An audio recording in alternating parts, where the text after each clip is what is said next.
రైతు సోదరులందరికీ నమస్కారం అండి. మీరు చూస్తున్న రైతన్నకు సమాచారం ఛానల్. నా పేరు వాసు. ప్రస్తుతం మనం ఆవళికి ఏరియా అయితే రావడం జరిగింది. ఇది అనంతపురం డిస్ట్రిక్ట్ వస్తుంది. బళ్ళారికి మనకి కర్ణాటక అంత బోర్డర్ అనమాట. నమస్తే అన్న. నమస్తే సార్. ఏం పేరు మీ పేరు? భాస్కర్ సార్. భాస్కర్. ఏ ఊరు మీది? ఏ జిల్లా? ఏ మండలం? ఆవులు సార్, ఊరుకొండ మండలం, అనంతపురం జిల్లా. అనంతపురం జిల్లా.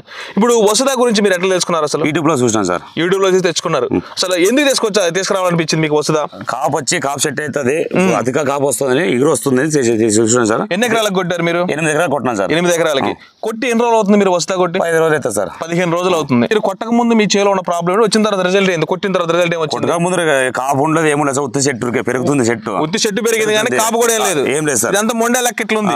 ఇప్పుడు పైన గమనించండి మీరు ఒకసారి. ఇక్కడ పూత ఏ విధంగా వచ్చింది, కాపు ఏ విధంగా వచ్చింది చూపించండి సార్. ఫుల్ మల్లెపూల తోట ఉంది. మల్లెపూల తోట వచ్చినట్టు వచ్చింది. కాపు దిగుతుందా మరి? పూత దిగుతుంది సార్. కాపు దిగుతుంది సార్. చూడు సార్, ఇదంతా పిన్నీసులే. ఇవన్నీ కూడా కాపు సెట్ అయ్యి ఆల్రెడీ మనకి కాపు పెరుగుతూనే ఉంది, కాయ పెరుగుతూనే ఉంది. అవునా కదా? సార్.